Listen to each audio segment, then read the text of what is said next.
ಪಡ್ಡು ಮಾಡಲಿಕ್ಕೆ ಹಿಟ್ಟು ರೆಡಿಯಾಗಿದೆ. ಇದಕ್ಕೆ ಈರುಳ್ಳಿ, ಕರಿಬೇವಿನ ಸೊಪ್ಪು, ಶುಂಠಿ, ಹಸಿಮೆಣಸು ಹೆಚ್ಕೊಂಡಿದ್ದೀನಿ. ಅದನ್ನೆಲ್ಲ ಇದಕ್ಕೆ ಸೇರಿಸ್ತೀನಿ.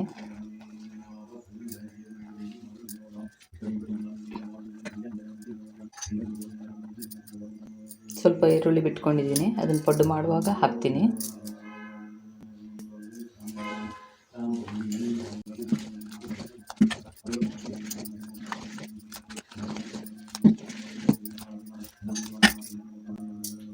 ಒಂದು ಅರ್ಧ ಸ್ಪೂನಷ್ಟು ಸಕ್ಕರೆ ಹಾಕ್ತಾ ಇದ್ದೀನಿ.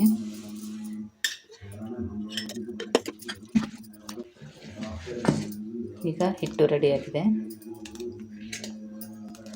ಅದನ್ನು ಪಕ್ಕಕ್ಕೆ ಇಟ್ಬಿಟ್ಟು ಇದಕ್ಕೊಂದು ಚಟ್ನಿ ಮಾಡ್ಕೊಳ್ಳೋಣ.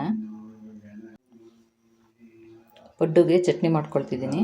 ಅದಕ್ಕೆ ಕಾಯಿ, ಹುರ್ಗಡ್ಲೆ, ಒಂದು 3 ಎಸಳು ಬೆಳ್ಳುಳ್ಳಿ, ಸ್ವಲ್ಪ ಶುಂಠಿ, ಹಸಿಮೆಣಸು, ಚೂರು ಉಪ್ಪು ಎಲ್ಲ ಹಾಕಿ ರುಬ್ತೀನಿ.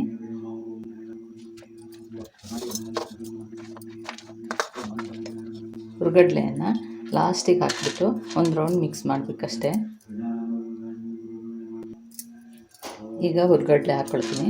ಹುರ್ಗಡ್ಲೆ ತುಂಬ ಪೇಸ್ಟ್ ಆಗಬಾರ್ದು, ಸ್ವಲ್ಪ ಸಣ್ಣ ತರಿಯಾಗಿರಬೇಕು. ಅವಾಗ ಚಟ್ನಿ ಚೆನ್ನಾಗಿ ಬರುತ್ತೆ. ಚಟ್ನಿ ರೆಡಿಯಾಗಿದೆ. ಇದಕ್ಕೊಂದು ಒಗ್ಗರಣೆ ಹಾಕಿದ್ದೀನಿ.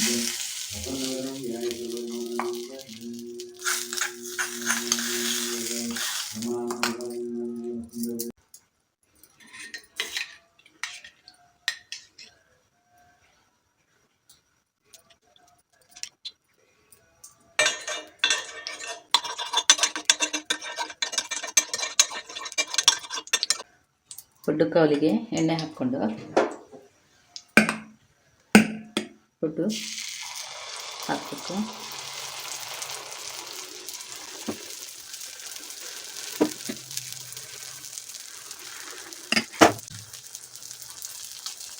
ಮೇಲಿಂದ ಸ್ವಲ್ಪ ಈರುಳ್ಳಿ ಹಾಕ್ತಾ ಇದ್ದೀನಿ.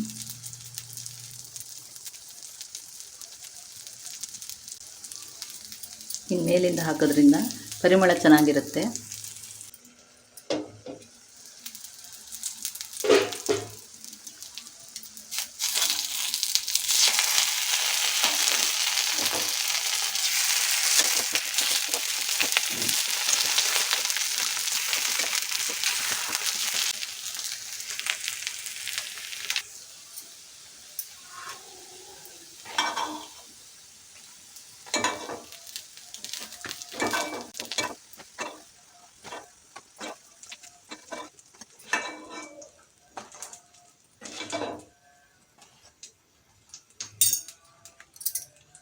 ಮಲ್ನಾಡ್ ಸ್ಪೆಷಲ್ ಪಡ್ಡು ಮತ್ತು ಕಾಯಿ ಹುರ್ಗಡ್ಲೆ ಹಾಕಿರೋ ಚಟ್ನಿ ರೆಡಿಯಾಗಿದೆ.